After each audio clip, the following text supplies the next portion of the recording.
Okay, geez, sorry about that, everybody. It's obviously very strong winds and all of that. We've seen all the videos on Sea Point and the trucks blowing over and all of that. So I went back from Wi-Fi over to the network so that we can have a clearer video and so that we don't get cut off all the time. But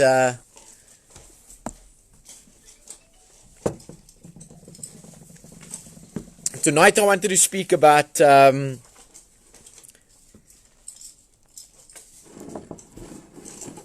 actions in recovery. And we always say that it's a family illness. We talk about it being a family illness that not that it's the mother or father's or loved one's fault, but that it affects everybody. And it affects all these people close to us. We cut ourselves off from the world, and eventually we start living lives of isolation. Isolation meaning that anything that I do eventually is only I work for drugs. I travel wherever I travel to for drugs. And at the end of the day, what starts happening is instead of me using the drugs start using me. And life is dictated and determined on where my next fix and all of that is coming from. And in the process of this, what happens is I make all my other family members ill. Mom starts enabling me, starts not knowing what to do. And when I say jump, sometimes she says which direction and how high and what should I do and all of that, because I go through a streak of manipulation that I say this is wrong and that is wrong, and mom just wants to help. But at the end of the day, mom wants to help with the best intentions, but because mom doesn't know how to deal with addiction, mom sends me to a rehabilitation center or to people that can deal with addiction. And then sometimes a lot of our biggest challenges that we have at the center is sorry, it keeps on saying bad connection. And a lot of the times what happens is that the people with the problem go into the rehabilitation center, or if you want to call it drug hospital or addiction hospital, and then sometimes families and moms and dads and loved ones and all of that still think they know what is best. But they sometimes forget that we can open our doors up to hundreds of people, and we can fill the premises here with lots of people, because there are many addicted people and many addiction problems out there. But what happens then is parents and loved ones must remember that sometimes there's, just for example, if there's 4 people in a household and there's one addict, the other 3 people suffer, and they can't control that one person. And then at any given time, the reason why we don't go home or stop working at 5 o'clock or work from 9 till 5 and we're here the whole time is because addiction doesn't stop at 5 o'clock in the afternoon. And one of our biggest problems that we have, and again I say not all the parents and loved ones, but a lot of them try and give us the answers. So what happens is, remember I said it's an addiction hospital, if it's a treatment center, if you want to call it that. So we can't treat it. We don't know what to do with this guy while he's an addict before he goes into the center that we send him to. And then what happens is we send him there, and then we want to tell the people over there that's working and that have 50 or 20 or 30 years experience of addiction and working with addicts and some substantial clean time, uninterrupted. 10 years plus, 15 years, etc., that work day in and day out. It's like us going to a mechanic with a broken car, trying to tell him what to do and how to fix it. So what happens then is, can you imagine sending your son to hospital and he's got a heart problem and you standing next to the heart surgeon telling him what to do? This is the insanity that we deal with on a daily basis. Sometimes when we tell parents, and we've seen the best results when parents work alongside with us. And remember, they're not to blame because their intentions is to help. And sometimes what we see is that parents buy their kids into staying in recovery. How much luxuries or what luxuries or this or that or what is it that you need? If they knew what they needed, they wouldn't have needed to come to rehab, ma'am and sir. And in general, I'm talking about addicts now. So what happens is we've seen the best results when parents work alongside us, where they don't question things all the time. When an addict is in rehab and is doing well and you're not hearing from the rehab, then there can't be complaints or issues. Then the person must be doing well. So the example is Carl. And you all know Carl. He does a lot of service work in the background. He was at another center before the lockdown for 4 months. And what happened at that center was, the only thing that was different when he left there was that he had a little bit of clean time. And there's a difference between a clean drug test and sobriety. Because addiction goes a lot deeper than just the use of drugs. So what happens when for example, when I came into a rehabilitation center, I honestly thought that the only thing wrong with me was me putting drugs into my body. And I think Carl is one of the people that has recently come through the doors and come to the realization that by just putting the drugs down, more needs to change. If there's anything that stands in his way, or if his dad phones every day asking how he is and what he must do and wants to buy him things and all of that, which he doesn't, and takes our advice, then other people can get the same results that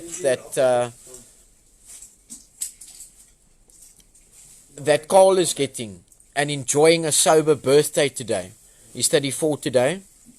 And when I asked him, Carl, what were you doing last year on your birthday? He said to me he was probably stealing, manipulating. He can't even remember, first of all, so lacquer, but he was probably making a plan to get more drugs. And whether he worked hard and earned a lot of money to buy drugs or stole from people or whatever, he manipulated people. He was doing things that people shouldn't be doing to other people. And these are the things that we carry with us once the drugs are done. And those are the things that we try and change here at RAEL.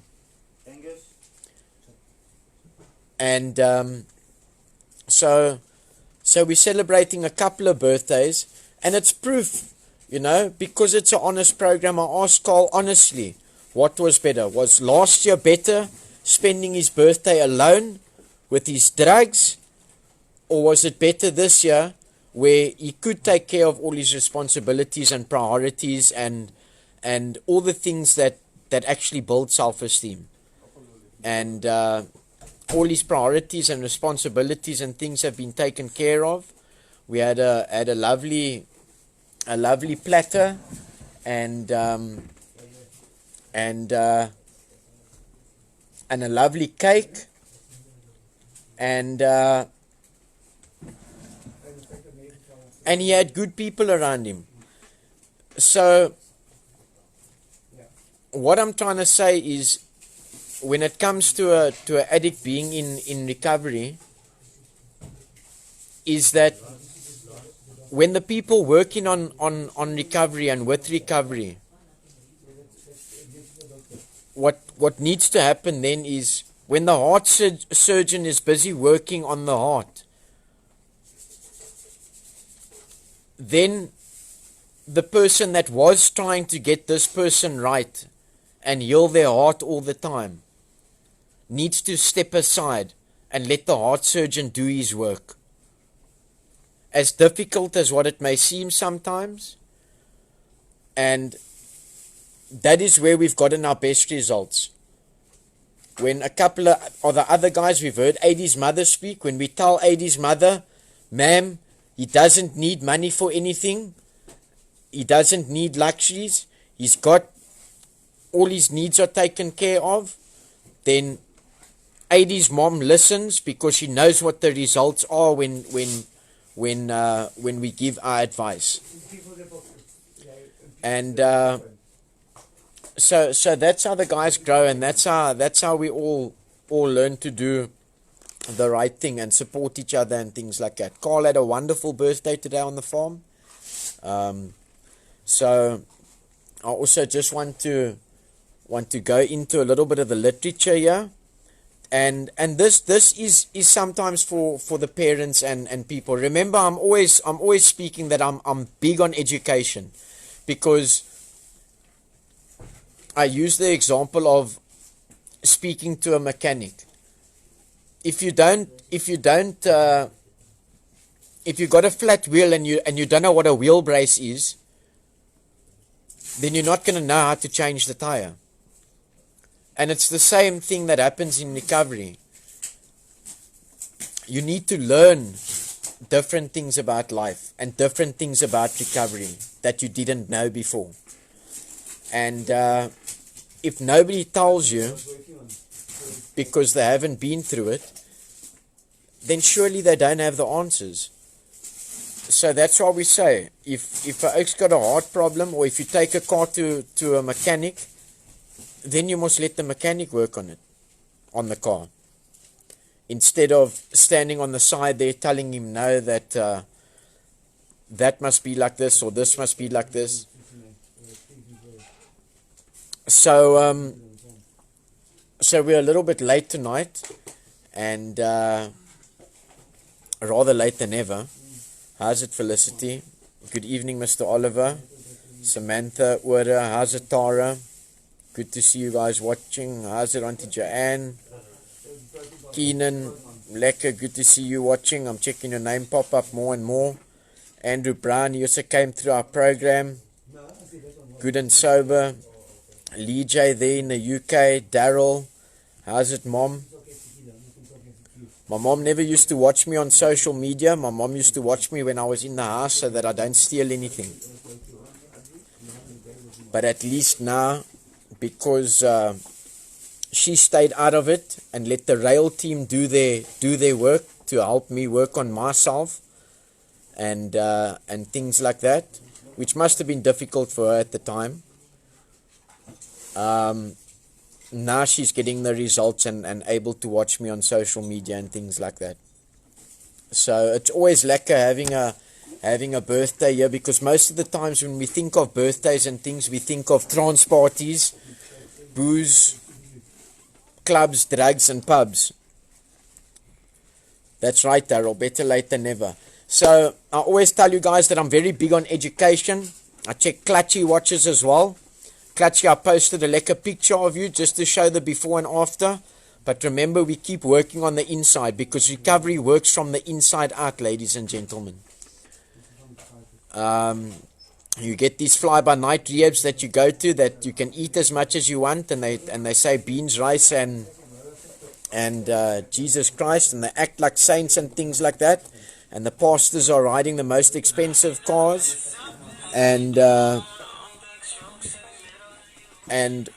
what happens then is the pastors are riding the most expensive cars, and I've been to these rehabs where you're siphing the weevils out of the pup in the morning before you can make it. And they pump the people full of starch, and the first visit when mommy comes to see you, she says, oh, but you're looking so lovely, but there's been no work done on the inside yet. The oak leaves the rehab and he's still filthy on the inside. So I just want to read something to back myself up by literature this evening and by the theory. Because everything that we do has a theory behind it. Whether it's recovery, whether it's being a mechanic, whether it's being an IT specialist, whatever the case might be, whether you're an accountant or whatever your trade or life that you live or what you do for life has some kind of theory behind it, and so does recovery. But remember, like for example in a kitchen, if the recipe tells you this in theory and you don't follow those principles and add those ingredients, then you're not going to get that end result. And that is why Carl can have a good birthday and not be sitting here thinking, yes, yeah, I could have been partying and drinking and drugging, and actually wants to be sober because he's listened to the theory and the principles. His parents have been supportive in the way of we the heart surgeons, and Carl's got the heart problem, and in other words, Carl is the addict and he's got the addiction problem, and we are the addiction specialists or people that's been through it and work on it, and trust that we can get it right. And that's the result that we got so far. So I just want to read a little bit of literature here.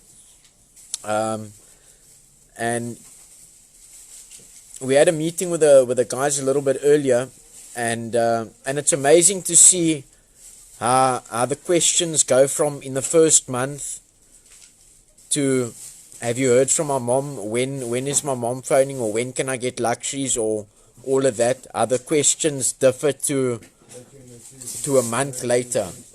Other obsession inside changes, where the same things that used to bother you after working on yourself and things like that doesn't bother you anymore.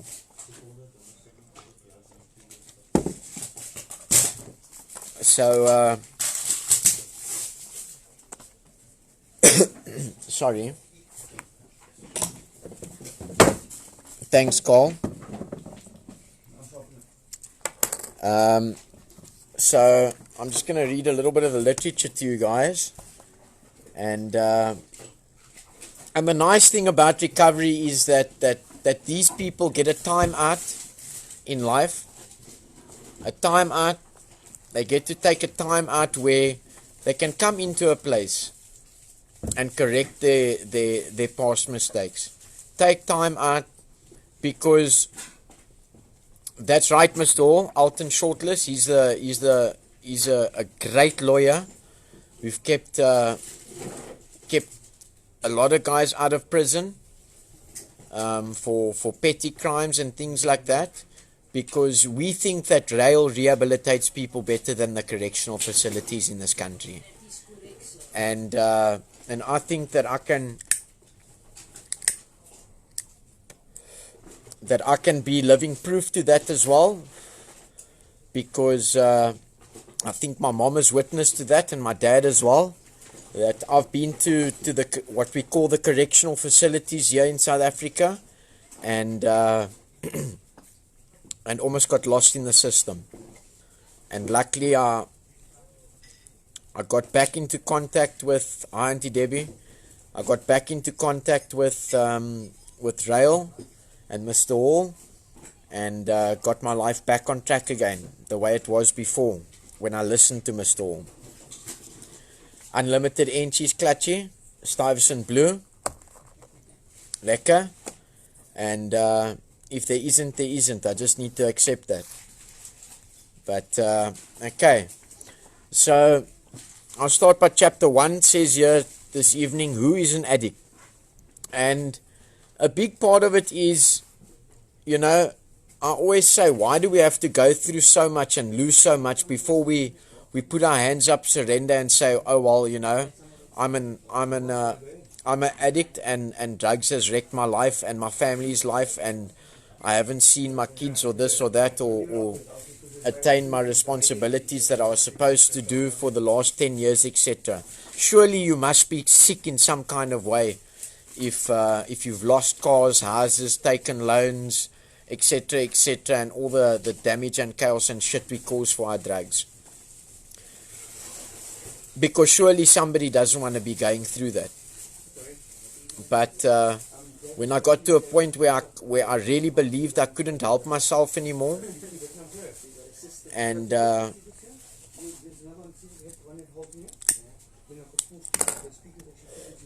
it was up to me then to reach out and find out and ask and go to the right people for help. People that were getting results. And I'm a result of people that were getting results. Because if I was alive, or let me say, if I had survived my last relapse, and if I was still alive, there's no ways that I would have been sitting in a nice house between the mountains now at a fireplace. I think I would have maybe been down under with the devil in the fire over there, or possibly in one of the graves that the government is digging. So I just read through this very quickly, and a lot of addicts and parents and people think that if you were addicted to pills, then when you go home you can drink because it's legal. Or if you were addicted to tick, you can go home and you can smoke buttons because you didn't have a button problem. For years and years, in and out of rehab, I went and I was convinced, first of all, I was convinced that I had a money problem. I didn't think that I had a drug problem.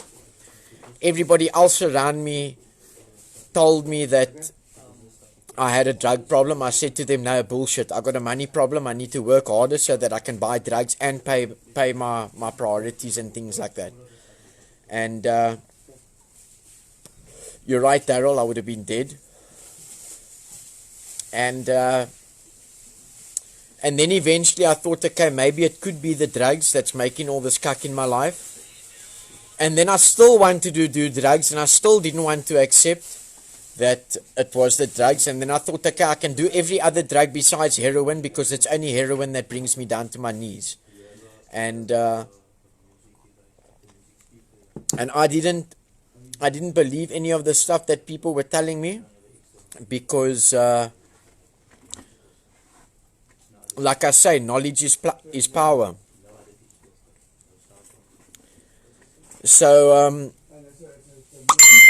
people that have had an addiction problem before cannot drink. They need to find like-minded people. They cannot smoke dacha. If I was if I was an alcoholic, it doesn't mean that I can now go and test the theory and use tick or whatever the case might be. So I'm just going to read this quickly. This is just for some information for the parents and loved ones as well. And Carl, you're getting a lot of happy birthdays here. I'm sure because of the better man you are, there's more people that want to know you today than what they did want to know you your last few birthdays before that. And we try and make the birthday special and things here again like they were, because most of the guys that come in here have either been isolated from their family and family functions for the last few years, or they've been living by themselves. We had a man in here before that turned 65 years old, and the last time he had a birthday cake was 20 years before he came in here. And so it's all part of the restoration process.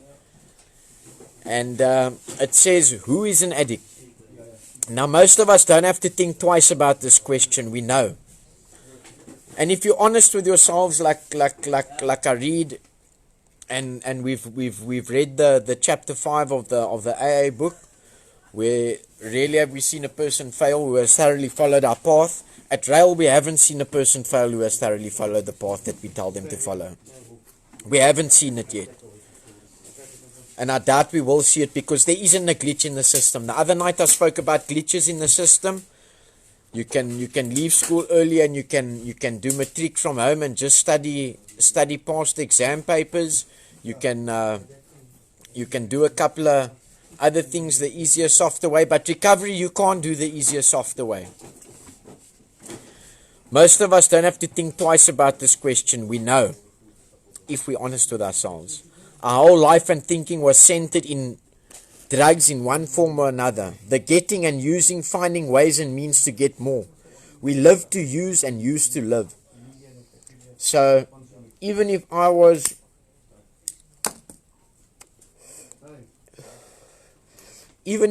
making you think that I wanted to be nice and go to the shop for you, my motive was probably that I was just using that as an excuse to get out of the house because I wanted to go to the merchant or to the dealer or to the bottle store or to the pharmacy for the top up.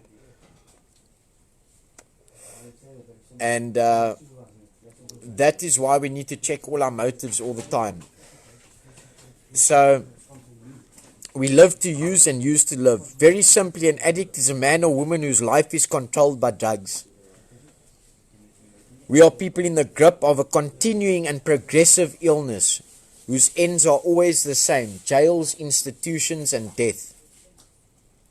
And that is where people land up. The guys watching that are addicts, if we don't take our medication, remember, we suffer with an illness that tells us we don't have an illness. That's right, Daryl. It's only the narrow road.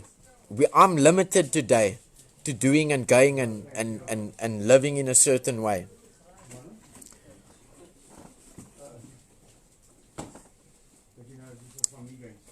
We are people in the grip of a continuous and progressive illness. Remember, the addiction is doing push-ups in the car park as we here in the recovery center, so it's easy to stay clean in a rehab. But like I said, Carl was at another place before, and what usually happens in rehab is that the addicted person gets 6 months or 3 weeks or a year or however long they're in a recovery center. They get 6 months of routine, 6 months of good food, 6 months of support group meetings, 6 months of everything that we call, or however long they're in a recovery center, that we call our medication for addiction.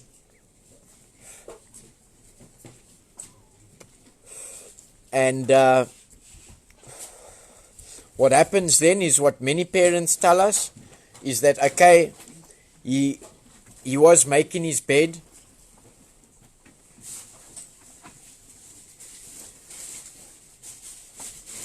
He was making his bed and now he's not anymore. Or he was doing this, or he was on time and now he's coming home late.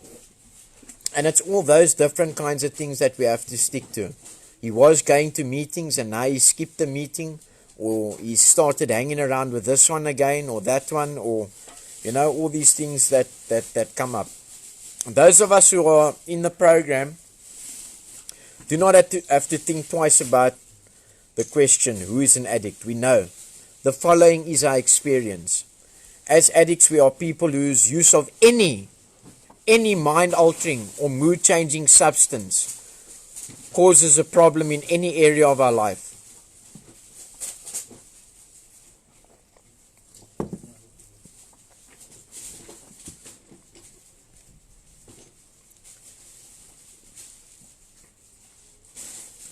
We are people whose use of any mood-altering or mind-altering substance causes a problem in any area of our life. So you can be very rich and doing a lot of drugs, and maybe you don't have financial problems, but you'll tend to want to have a whole lot of other problems. But finances is usually the first problem when it comes to addiction. Some of us believe that our disease was present long before the first time that we used. Most of us did not consider ourselves addicts before coming to the program. And that is the experience that we have here as well. Because a lot of the times we spend the first 2 months at different stages with different people, convincing people why they need to be here. Because remember, we only remember the good times. When a song that I like from our past, like a trance song or whatever, plays on the radio nowadays, because you get some jaw music on the radio or whatever, is without the program, the first thing I think of is all the good times on drugs. I think about the parties and about the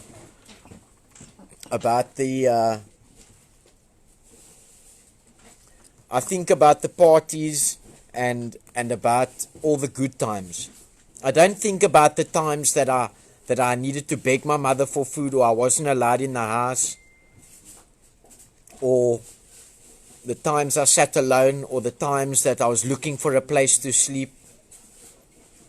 Those aren't the times, but that's what the program teaches me to think of.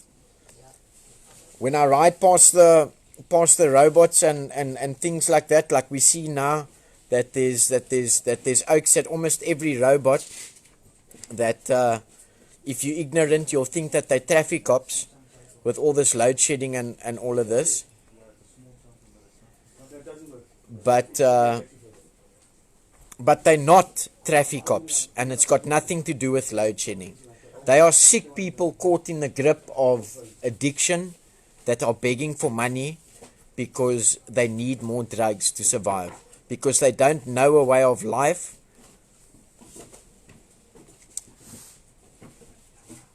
that they can live without the use of drugs.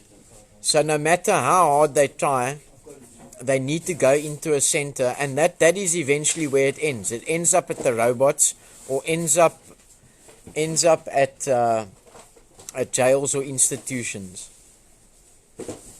And us as recovering addicts and parents of recovering addicts and things like that should reach out and help these people instead of looking down on them. Because there's, for example, recovery isn't a spectator sport. Everybody has to participate. It's not like going to go and watch a rugby game where you can sit in the stands of Newlands and watch. You need to participate. And that's why I say again that it's a family illness.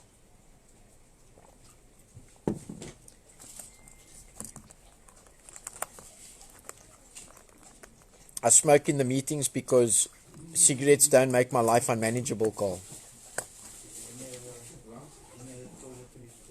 And because I've got to smoke.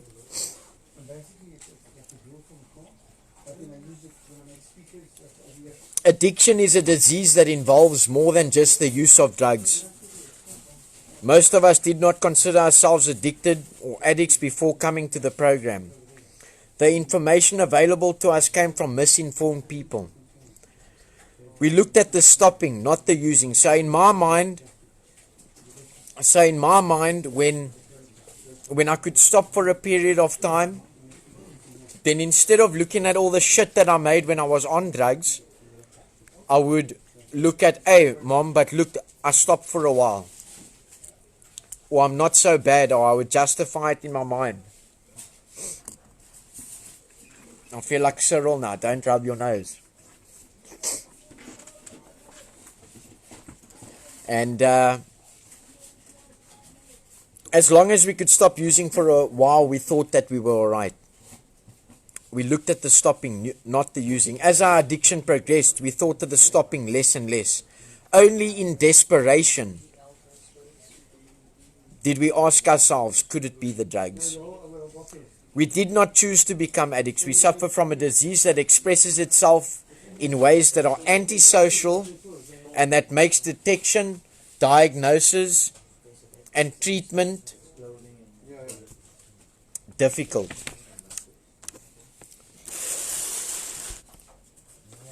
And this is a book on recovery, and this is what I experienced as well. My disease isolated me from people except when I was getting, using, and finding ways and means to get more. That is what life eventually came to. No more family functions unless I went to the dealer first. No more going away with family. No more doing all the things that that normal life entails.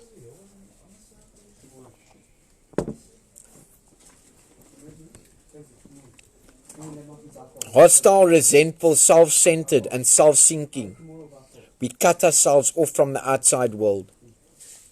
Anything not completely familiar became alien and dangerous. Our world shrank and isolation became our life. We used in order to survive. It was the only way of life I knew. Until, obviously, we come into the program and we go into the changing process of life. Some of us misused, used and abused drugs and still did not consider ourselves addicts. Through all of this, we kept telling ourselves, I can handle it. And through all of it, we were going down and down and down, and our loved ones were just watching and could do nothing about it. If the loved ones can think about how difficult it is to deal with one person in their household or in their family in this situation. That's why I started the meeting off with that we don't work from 9 till 5 here. Because addiction and addiction recovery doesn't stop at 5 o'clock. And it doesn't start at 9 o'clock. We wake up, we eat, sleep, walk. Everything we do is addiction recovery. Because we do recovery here the way we done drugs. Recovery has to become a new drug. Because you're either working on your relapse or on your recovery. Yes, sir. And if you're not taking your recovery medications, in other words, live in the program, then you're working on your relapse. And that's what I want mothers and fathers and loved ones to know this evening. That it doesn't mean because your son or daughter or loved one has missed a meeting tonight and they're sober, that they can miss the next meeting and the next meeting and the next meeting, because people that don't go to meetings don't get to see what happens to people that don't go to meetings. The meetings is our medication. I know Mr. Hall done something like over 2,000 meetings in his first 2 years, sometimes more than 2 meetings a day. Because that was his medication to not drink and use drugs again. And that is what he's still doing 15 years later. Because if we stop doing what worked for us in the beginning, then we're going to go back to where we come from.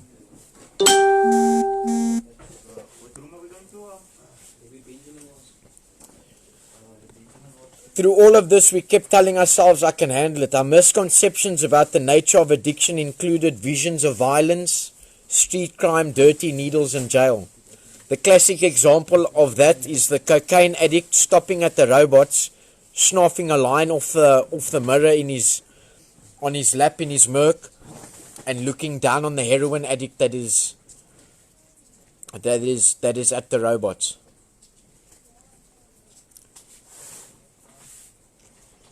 Drugs don't discriminate, and it doesn't matter which drug you use. Eventually the inner consequences and the consequences to the people around you are all the same.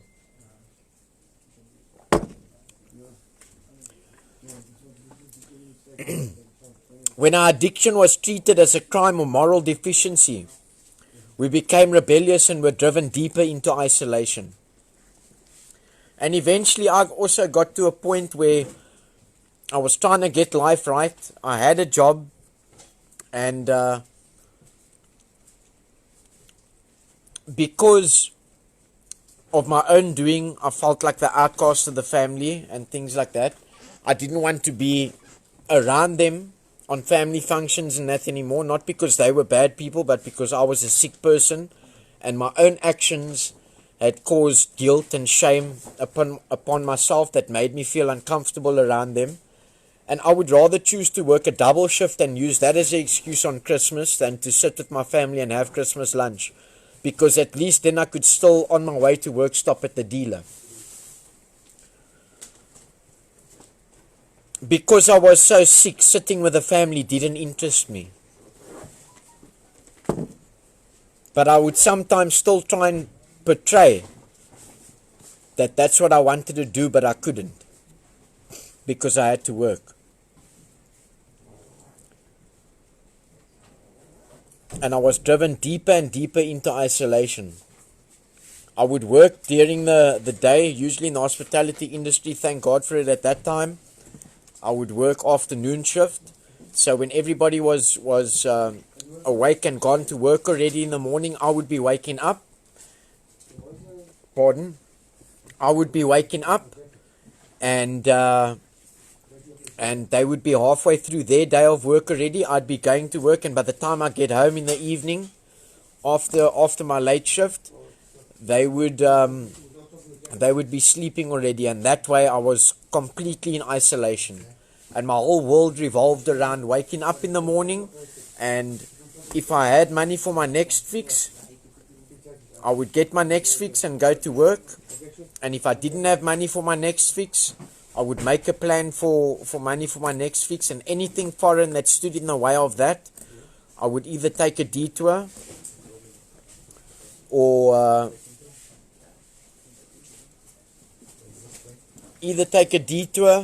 do whatever I needed to do to get my next fix. Everybody knows that I have a 5-month-old baby girl. I've got a 15-year-old son that I believe that I could have looked after better as well. If I never done all the things that I did. But thank God that he's old enough to understand. And if anything, hopefully learn from my experience and things that I've done, that he can carry the message to his friends, and hopefully by me doing what I've done, hopefully he will never pick up a drink or a drug in his life. I obviously can't change the past, but I can try and better my future. I have to live with what I've been through. And I don't need drugs to cover up that pain for the things that I've done anymore. I can live a full, happy, free life. And I've got the support of people that's been through it around me. That is the big thing.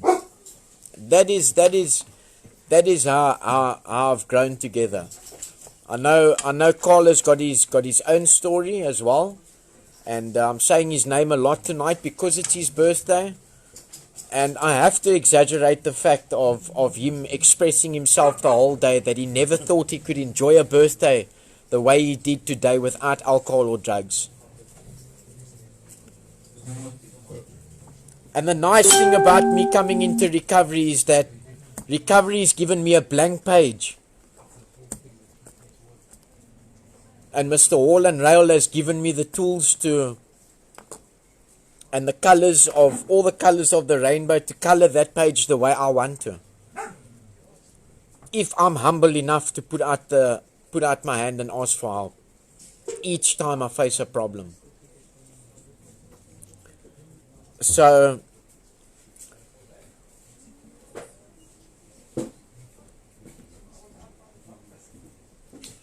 I'd say that addiction promised me everything that recovery has given me. Addiction has promised me everything that recovery has given me. I don't live in the perfect situation, but I promise the guys on the program all the time that even non-addicts, like our parents and loved ones, have to do certain things. And not everything always goes the way that we want them to. But at least today I've got a good support system and a group of people that that can help me deal with all of this. And I've got the privilege to see people come in and change completely. And that's what I mean when I say that when my addiction was treated as a crime or moral deficiency, it just drove me further into isolation. When people cut me off and didn't include me because of my own doings, it just drove me closer and deeper to the dealer. And that is what my addiction wanted, because I was sick at the time.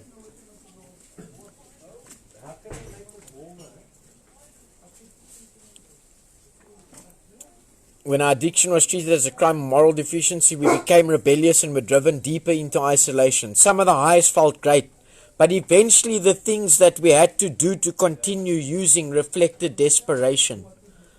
Now, if the addicts out there is that want or don't want help, or whatever stage they're at in their addiction, are honest with themselves tonight,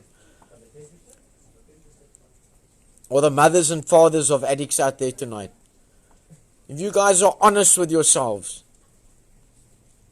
what is the addicted person around you, or the addicted person yourself? What are you doing that reflects desperation? Yo.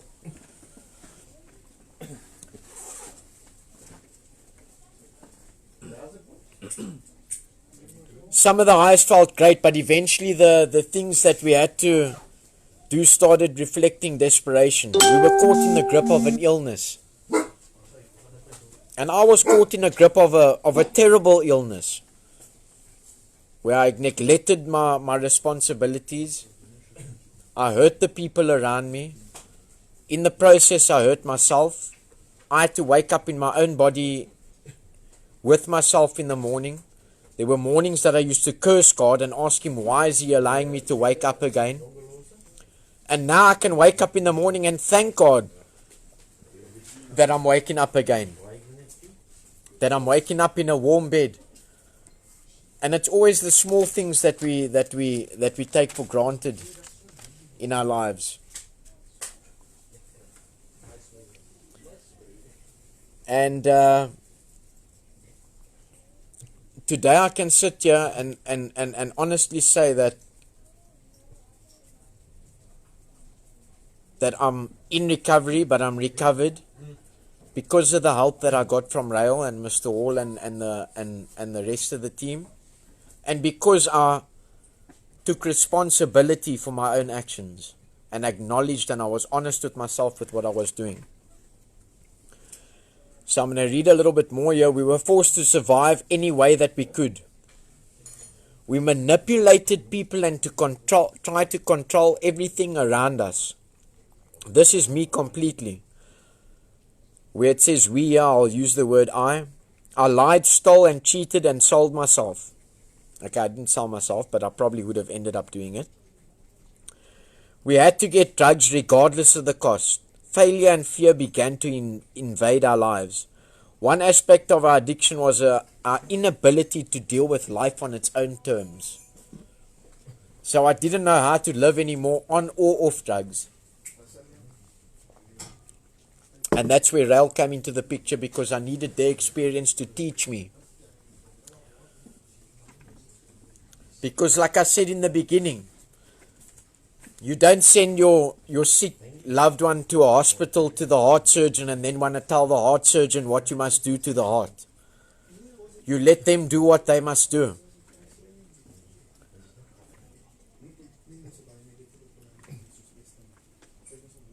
We tried drugs and combinations of drugs to cope with a seemingly hostile world. I dreamed of finding a magic formula that would solve my ultimate problem. That ultimate problem was myself.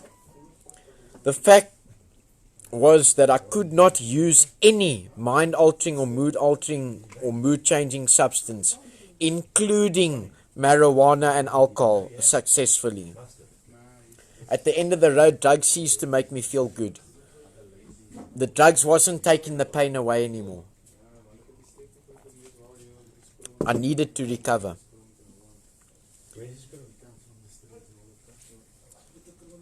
Living skills were reduced to an animal level. Our spirits were broken. The capacity to feel human was lost. This seems extreme, but many of us have been in this state of mind. We were constantly searching for that answer, that person, place or thing that would make everything all right. I've lived in most provinces in this country. I've tried different jobs. I've tried different medications, psychologists, doctors. But at that stage, I wasn't willing to work on myself. So each time I went to rehab, yes, for sure, I could come out and give you a negative drug test. But I couldn't give you a positive recovery test. And that is what I need to do daily. Each day that I live, I always tell the guys that recovery is never owned, it's borrowed, and rent is due daily. Rent for recovery is due daily. And as I go through life, and life's happenings, and life on life's terms, at the end of the day, I come together with myself and God, and with my group. Then I come together with all of that, and everything that's affected me during the day. There's different tools and medications to keep me recovered. And as I said in the beginning of the meeting, once I stop taking my medication for recovery, and the medication for recovery must be working. Because by God's grace, I haven't had heroin or tick or all the other drugs that I used for a very long time. So the program must work. Because if I can find happiness without drugs, if Carl can enjoy his birthday without drugs or alcohol or prostitutes and partying and chaos, then so can many, many other people. Today I don't need drugs to have a lekker time. I don't need to walk looking down or looking over my shoulder thinking who I've robbed or who I've done wrong. Because the program and Mr. Hall and RAEL has taught me how to make amends. And how to, if I keep doing the next right thing, that the next right thing will happen. And as I tried all of these things, the results have spoken for itself. So, thank you all for attending and listening. I'm not sure if Mr. Hall maybe wants to say good evening and how's it to all of you guys. I'm going to just leave it there and say thank you very much again for attending, even though it was at 9 o'clock instead of 8:30. It just shows that that when we all watch and do things and share and communicate, that we can make a difference. It's most heartwarming. I'd rather see Clutchy and Gladwin and the other guys on the group.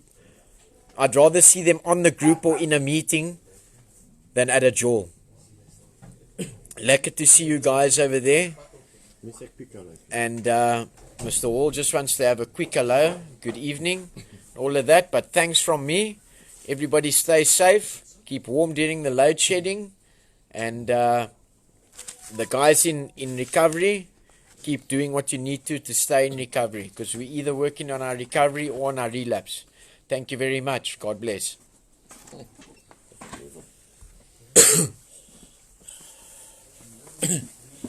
Okay, thank you.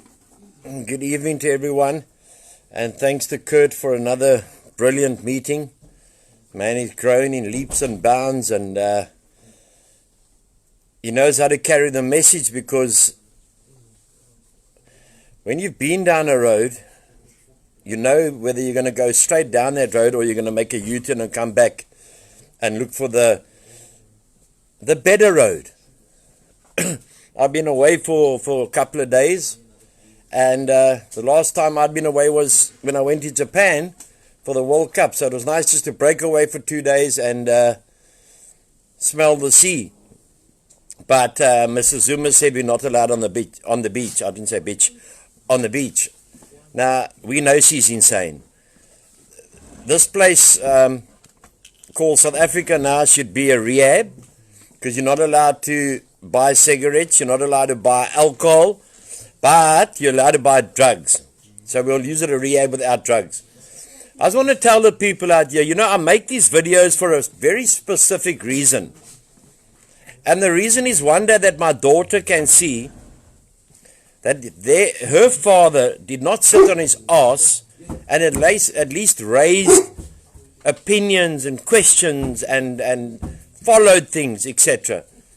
We mustn't think that because we are addicts or alcoholics in recovery, we don't have a voice. We have got a voice, and we will keep on using that voice, and we will use that voice until the day we die. Because we're addicts mean that we're just going to be lying down and we haven't got an opinion. What a lot of crap, man.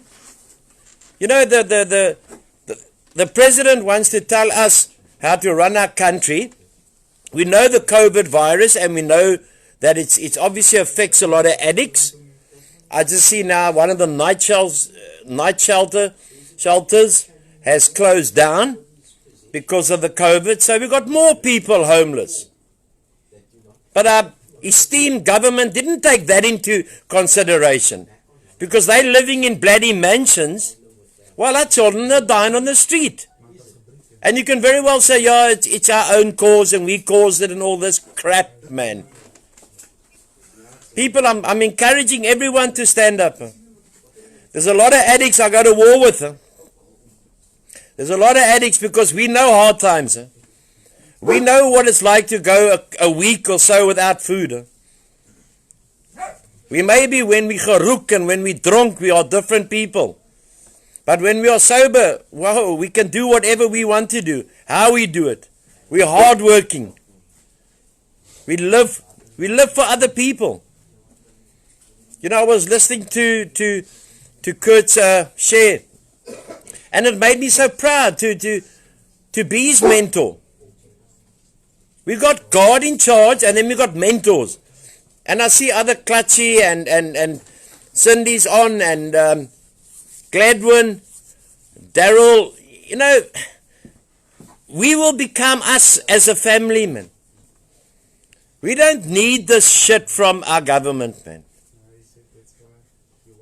When the only thing open are the drug dealers. Have you ever heard such insanity? Because the cops are too shit scared, and the ones that aren't shit scared are the ones who go there and get their daily take of money. Or drugs. And drugs.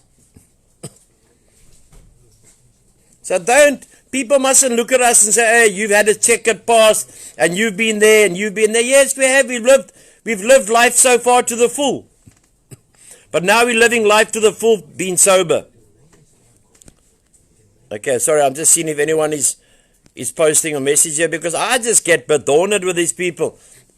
I can't understand that our schools are open, and you can say, what's this got to do with addiction? It's got a lot to do with addiction. It's got more to do with addiction than you actually realize. That our school is open, all the schools, but the people who are telling us what to do won't go to Parliament. Doesn't that sound insane? Yo, come back recharged, man. Missed by dogs. All 10 of them. Those who got dog food, please supply. If you haven't got dog food, we supply it ourselves. Happy birthday to Carl. I've seen Carl come in here. I believe he changed his surname, but he's come in here, and for him to celebrate his birthday, hello Charlie, Dion, for him to celebrate his birthday here, Carl, Kurt went through it, it's wonderful, man. It's beautiful, because this is a memory that you can carry on. This is a memory we can carry on, that he'll think of his last birthday, if he gets out here. I heard Kurt say something about that if we think we can have drugs and now we can have dope and all this crap and homegrown. No, Michelle, you already brought us dog food. I don't want any of your dog food, thank you very much. My dad said if you take twice from a person, they own you. We don't like to be owned anymore. You just go to Mavericks, do your job, and carry on doing your job at Mavericks. The problem with this country and with our kids, as you say there, Cindy, we got the borders open, so the fucking Nigerians, Somalians, Ethiopians, call them what you like, can come here and channel their drugs at a cheap price to our children. But no, Mrs. Koptuk and Cyril Ramaphosa will say nothing about it. Because if the white man talks, then it's racist. We're not talking about racism, Yemen. My top leadership, 4 of them are of color, if that's the politically correct shit that you meant to say. My feelings is for the still suffering addict and alcoholic. People who come into rehab get the opportunity, get the chance, and get the gap to break the cycle. If they don't use that gap, hearties, hard luck. Go home, go drug, go do what you want to do to your parents. But what about the still suffering addict and alcoholic? A, that doesn't have money. B, can't get into a government institution of 6 weeks. That is a waste. And then you take other government institutions that takes you in for 6 weeks. And you know why? Because they get paid per patient by the illiterate government. No, man. It's time we stand together, man. We always say that we're going to stand together, we're going to stand together, we're going to stand together. But are we really standing together? Are we? Are we looking after our elderly? And I'm talking from experience, man. I neglected my mother and father. My father's dead, and now my mother's in the bedroom next door with 2 carers. Ramaphosa doesn't say, let's do something about the farm murders. Don't you think, how's it, Richie baby? Don't you think farmers have got sons or daughters that are addicts? Or we all treated differently? This doesn't discriminate, man. We must get to the point, and Kurt so eloquently got to the point, because I am not politically correct. I couldn't care continental fuck what people say about me. But if I can help people and save their lives, I will save their lives. If you come to my rehab and you come and play jokes and you want to think this is Boswell Wilkie Circus, go home and play Boswell Wilkie Circus. I don't want your parents' money. I've seen too many people's lives being saved here. Too many people's lives who are doing well. Is anyone got NCs in this place? I believe there's Camel White going around here. See, I wasn't going to talk, but when Kurt got up and he looked at me, and I've missed Kurt for the last 2 days, he ignites fire in me. Because I'm 56 years old. One day I'm going to leave this place to Kurt. Kurt and a couple of others. Because I can't leave it to Kurt alone. Maybe he opens up a brothel. Sorry guys, Stivers and White.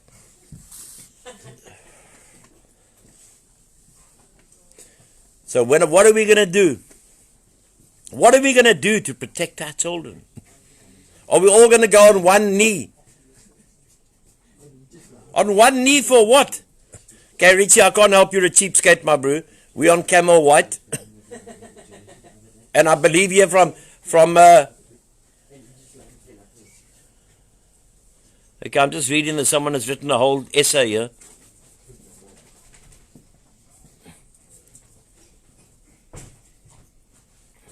You're not only helping our sons, but our lives and marriage is true. But it's God helping, but we have to be the instrument, man. If we're all going to shut up, I tell you, when you rise up, you don't have to rise up with guns, man, which would be quite lekker.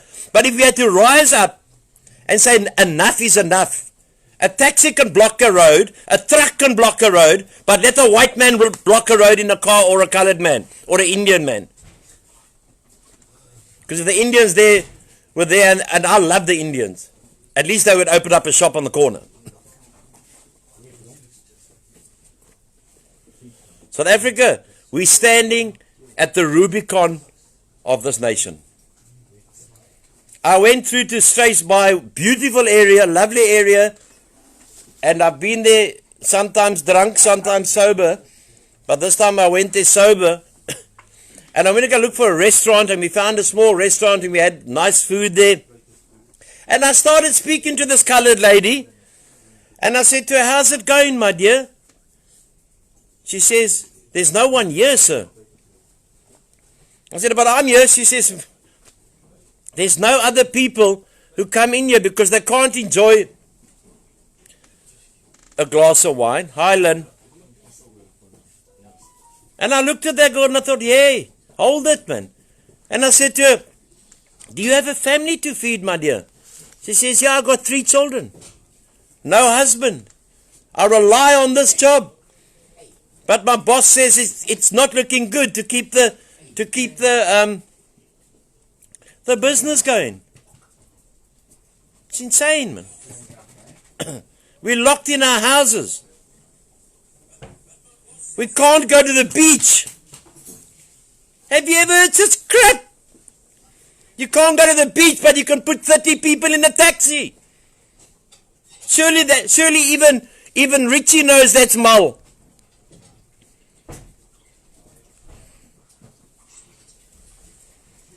Even Graham would know that he's stupid.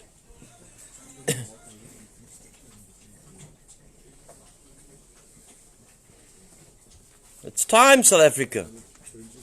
You know, when I was elected last year sometime, the premier candidate for COPE, and I was for 2 months, and then I resigned because I couldn't run a rehab and try and organize a political party. Terrell Cotta came to my house on many occasions. And Willie Madisha, the founder of Kusatu, and he left Kusatu. And we spoke about politics. You know, we've been taken for the ride of our life.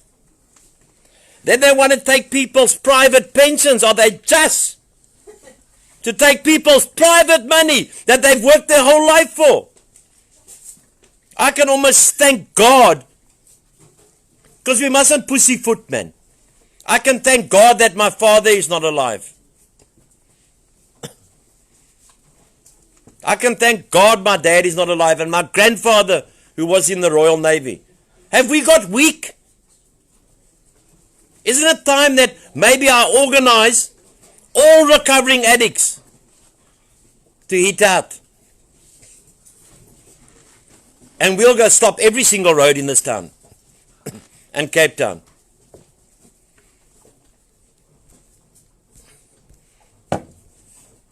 Okay, true, Daryl. Charlene.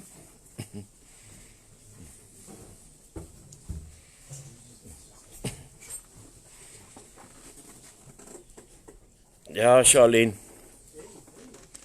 So I just want to ask our people, you know, it's not only, like someone said there, the addict that gets healed. Marriages get healed, man. Parents never stop loving their kids. Like my mother used to say to me, well, I've always loved you, but I don't like you. Because what I was doing. South Africa, if we allow these dictator bastards and we go down without a voice or a fight, what a sad day. What a sad day if we let people steal our pensions. And I haven't got a pension, but I'm fighting for people's pension. I don't have a pension. So yeah, it's getting a bit gutful now, you know, that we're getting dictated to. When the restaurants must close, when we can do this. So I suggest on the weekend, my dear friends, I'm going to hire a taxi. And those who want to go visit their parents, We will get them in the taxi and we will go for a drive around Camps Bay, etc., etc., because we're allowed to do that, but we can't go visit our loved ones in their homes. That's dictatorship. That's Marxist. That's socialism. That's communism.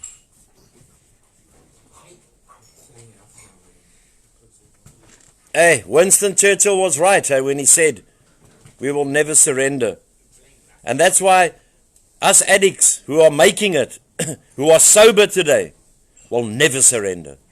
We will go through hard times. We will go through tough times.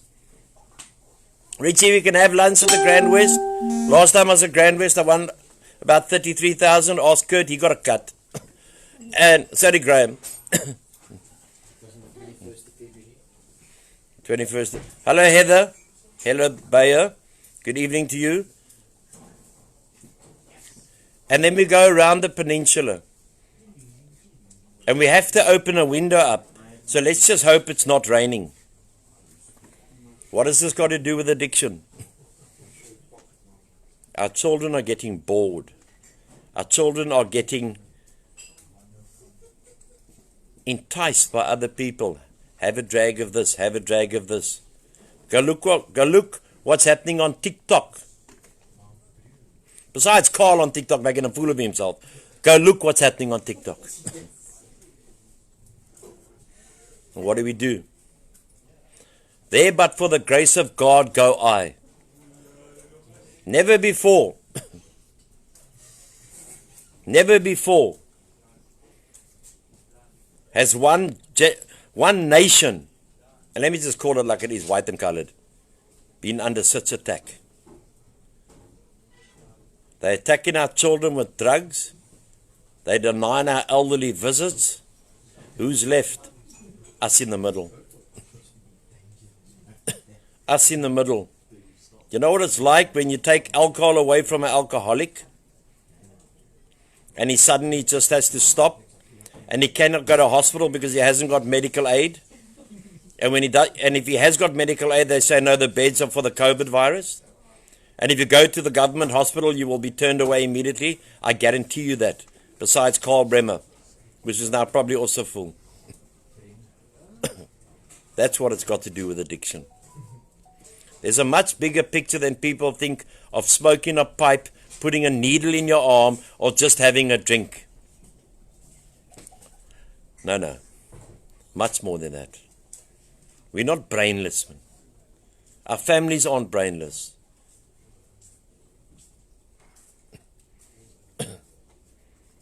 That's quite corrected skills development center. It's about us. All of us together. All of us human beings that God made. Quite right, Leslie. They're locking us in our homes. They're turning the lights off. And then the police minister, Becky Chelly, Mr. Chuck Norris, says that for security reasons, keep the outside lights on. We're dealing with dumb mothers, man. And they think us addicts are going to keep quiet. You must remember one thing about an addict. We already lost our life once. We ain't afraid. We ain't afraid. We shit scared of nothing. We come back from hell. We return from the corner of hell to come and find recovery. And with recovery comes our voice. South Africa, they can do what they like. But we're going to stand firm. It took Jesus with 12 men to change the world. And with Jesus on our side and God on our side, we can change it. But if we're going to sit back, slapgat, where are we going to go to? There, Michelle, 24, how long? 20 hours. No electricity for 20 hours. Michelle stays in Constantia, a rich area. Michelle, I told you to go to work at Mavericks tonight. Oh, sorry, they're closed.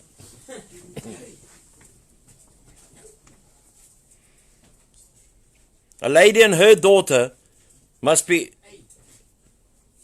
so long without electricity. Is that right? Mrs. Zuma said today, oh, we are so worried about all lives in South Africa and every life is precious. Well, you stupid car, if you had not stolen the 500 billion and all the money in the last 12 years, there'd be money for everyone. We wouldn't need casinos because the casinos would come to us. Even my dogs are getting angry.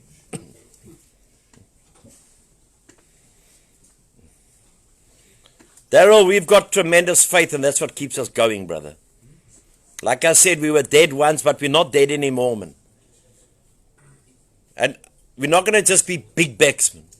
They've asked me to speak at some rally on Saturday to stop the farm murders. I'll be there. And I'll make my voice heard for the greater good of people. Man. I could very comfortably sit back and enjoy life and run my rehab. I've got beautiful staff. And I got my mother with me. Hey, what problems have I got? I got none. But when I took this calling, it was to help the still suffering addict and alcoholic at all costs. At all costs. So now I'm going to give the birthday boy 5 minutes. And if he goes over 5 minutes, Kurt said he's going to stop the video. He's turned 34, he looks 48. Okay, 80 says he looks 58. 80 when he can tell his mother he lives. Okay. And one night we're going to sit together and we're going to go through points of what we can do. What can we do? Because I'll tell you something now. Hi Michelle, love to you, love to Cindy, Daryl as well.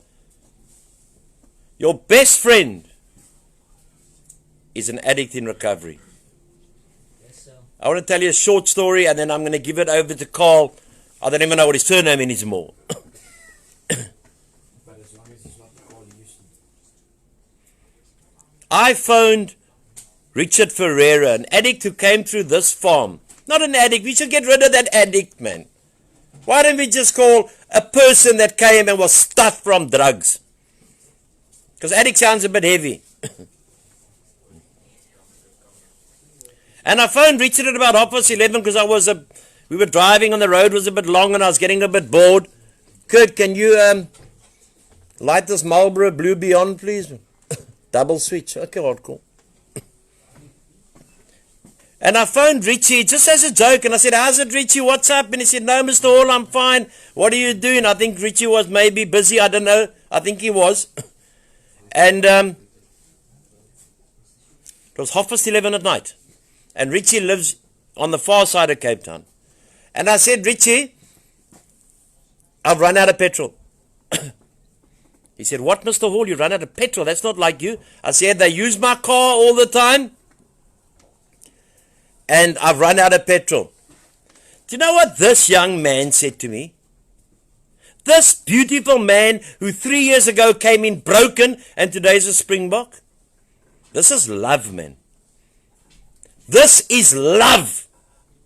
He said, Mr. Hall, I'm going to be on my way and I'm going to bring you petrol. It would have taken him 3 hours to get to me in pouring rain. How many people do you know will do that for you? How many people do you know will do that for you? There and then, I'd already known, but there and then I found out, yeah, that's a man I go to war with. That's a man I go to war with because that is love. That is what God describes, love for one another. Not only go help a person at 9 o'clock in the morning or 10 o'clock in the morning because you're going to get a benefit. The man was prepared to drive 3 hours to bring me petrol. I will never forget that. And then I had to stop him and say, hey, Richard, I'm talking shit to you, my bro, just relax. That says a lot about a man. Eh? So that's why I said to you in the beginning, my friends, don't underestimate the power of a man in recovery. Never. Okay, here comes Carl, surnameless, for 5 minutes, and I want to say thank you very much. And I just want to say thank you to my staff here, to Kurt, my manager, and AD, and Graham and Angus, and then Herman helped, Junior helped. I never thought I'd say that. Junior helped. Oh my God, what's happening to this world? Came in here, he couldn't even walk. But now he's a shining example of a man who wants to change his life. He's a shining example.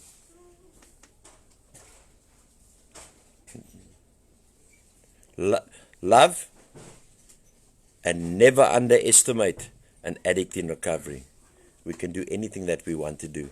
We know the whole move. And I'm not saying that braggingly or arrogantly or unhumbly. We ourookers in the past. Now we're decent people. But don't make us ourookers again to save our nation and our children. You fuck with our children. God bless you and love you all.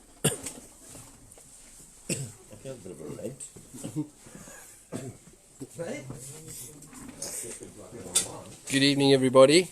First I just want to say thank you to everybody for your birthday wishes.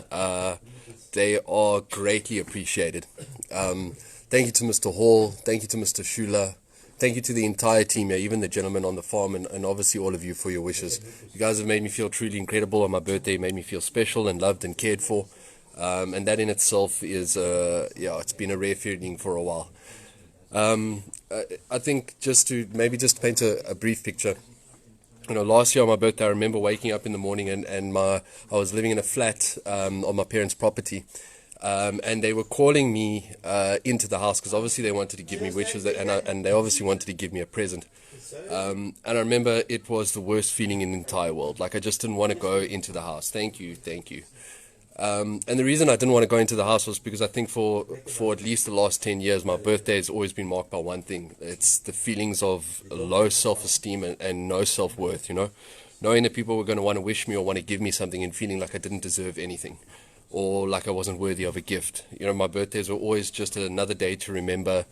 They were just another day to remember all the things I had done wrong, all the people I'd hurt, and all the reasons why I wasn't worth having any celebration for that day. And I remember coming inside, and I was like I said, I was living in a flat by my mom and dad's place, and I was trying to start a new home, and they had bought me a toaster. And I remember opening up the present and opening up the toaster and seeing what it is, and all I did was cry. I couldn't stop crying, and I was crying because I felt as though why would you want to give somebody something like me anything at all? Thank you, DJ. Why would you want to, That's been the feeling of the last 10 years. I dreaded every birthday. I hated every birthday. And I got to tell you something. The way that I know that RAEL, the farm, and this team are healing me is that for the first time in 10 years, I woke up happy. I woke up proud of the fact that it was my birthday. I woke up excited for the fact that it was my birthday. I woke up happy that I was going to get to spend it with a beautiful bunch of people that for the first time were making me feel like it was okay to celebrate the day that I was born. It was the first time I woke up without that low self-esteem and without that self-loathing and self-pity. They came for it. And as though maybe I'm giving myself the best thing I possibly could give myself for my birthday, which is a sober birthday. And the beginning stages or the first few months of sobriety and the beginning of a new journey. One where maybe every birthday from here on out can count, and can be worth something a little bit more than what they were before. And I think that in itself, self-pity and self-loathing is a big thing for us as addicts. It's something we can wallow in quite a bit. It's always the perfect excuse to use. And yes, for the first time in the last 21 years, I'm free of that. So I think, again, just to everybody, thank you so much for the birthday wishes. To Mr. Hall, to Mr. Schuler, and to the house, thank you very much. You've truly made my day special. You've made me feel as though I am giving myself the best present, which is my sobriety and is the journey that I'm on here. Everybody here has gone out of their way to make the day feel special, and for that I'm truly grateful. And lastly, the thing I want to close on, because Mr. Hall was speaking a lot on love. I think, if I'm not mistaken, in the scripture we read that if I had the language of angels but I had not love, I would be nothing but a noisy gong. And I think it also goes on to say, love is patient, love is kind, love is not self-seeking, it does not put itself up, it always fights for the other. It hopes in everything and it never gives up. And that's exactly what I get here. I get patience, kindness, a helping hand, hope, and a desire to never give up on me, no matter my circumstances or any of our circumstances. So yeah, just to everybody, I want to say thank you to everybody online. I want to say thank you very much for the wishes.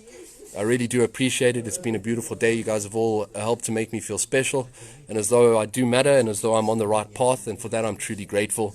Thank you for your support of the organization, because this organization is what's saving my life and is what's giving me this beautiful day. So for that, I'm just grateful. To Mr. Hall, thank you very much. To Mr. Schuler, thank you very much.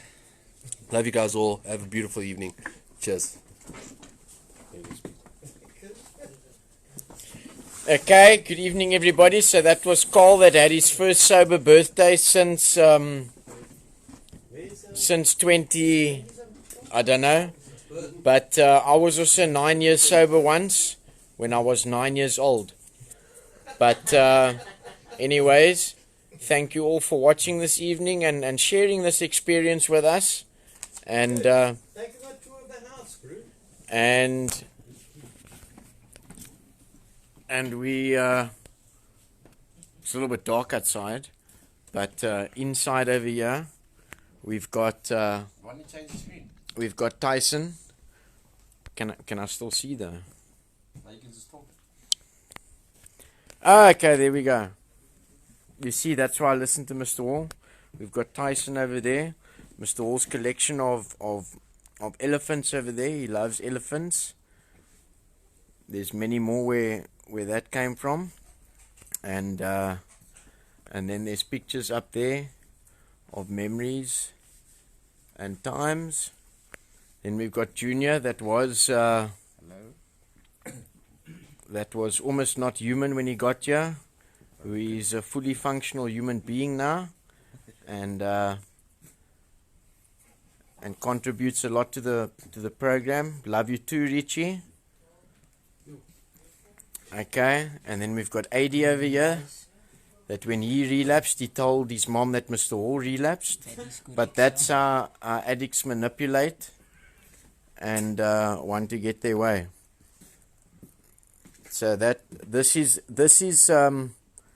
is my desk that Carl works at, and there's nothing of mine on that desk, but it's fine as long as the work gets done. And then we have Haley over there, one of our rescue dogs. That is Graham's. And then we've got Puppy. He's the alpha here, like Mr. Hall. He's been to more recovery meetings than most addicts in recovery. And then we have Graham the Great. Good evening, ladies and gentlemen. Okay. Graham is just over 5 years sober. And then we got Gracie over there. Gracie, hey, yeah. 5 years sober. Gracie's also 5 years sober. Okay, and that's Taylor. She's getting jealous because I'm not putting her on camera. She loves the camera. Okay, and then we've got Shaka. Shaka, that's Shaka. He only responds in Belgium because he's a Belgium sheepdog. And then we got some goodies there for Carl's birthday still. We got Eddie there in the corner, and this is where we do most of our support group meetings. The other guys have gone to bed already because we had a few meetings with them today. That is Herman. Herman doesn't like smiling because he's serious about his recovery. He went home for a weekend to his family not so long ago. It was very successful. And then we got Tank that's coming up a year sober. That has been a rehabilitation challenge. But lots of people know Tank. And he's a pleasure to be around now. And then we got Lincoln that's always busy. But at least he's not busy doing drugs. Because he used to do a lot of that. Then we've got Vanna all the way from Pretoria. Hi everybody. It shows you drugs don't discriminate. No. And Vanna drove here in his own car. And he was such a challenge at one stage that we were going to pay him to leave. But then he done a good turnaround. he done a good turnaround and started doing the program. So this is the beautiful place. I'd love to take you on a trip outside, but it's dangerous there. There's lots of addicts there. That's our house rules. We forgive each other, we're respectful, we love each other. And there's Carl. Call the con. He does things behind the scenes. He works, he's fully employed and does his work and things here and is part of the sober living. And just like Graham, that's got the workshop. And then there's Angus. Okay. Hello. Angus is the definite example of anybody can recover if Angus can recover. Yes. Me and him's got similar experience. We came here, we listened to Mr. Hall, and then we got clever and stopped listening, and then we had to go and test the theory, and then we failed the test. Definitely so. And Mr. Hall got full marks because he told us what was going to happen, and when we didn't listen, that's what happened. Yes. And we came back and we humbled ourselves and we listened again. So there's Mr. Hall's lovely gift for his 15 year sobriety. It's a little braai because he used to go to lots of braais 15 years ago, but now we have many sober braais. And then that is Mr. Hall's right hand man that sadly left us in 2015,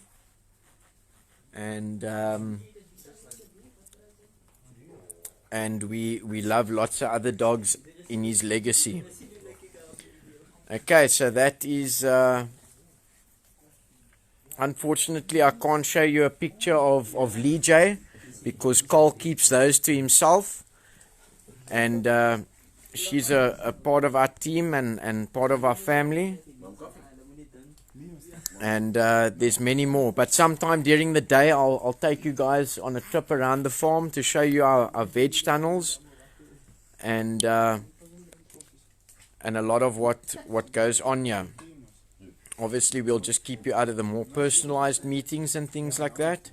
And as I said, it was lovely for everybody to meet the guys and things like that we met the other evening. And as they progress, you guys will be part of their progress, and we'll show you that anybody can recover. Good evening. Thank you for watching. Please remember to click the share button so that we can reach the people that it needs to reach. Thank you all. Stay humble. We can all learn from each other and beat all the shit that's going on. Thank you for watching. God bless.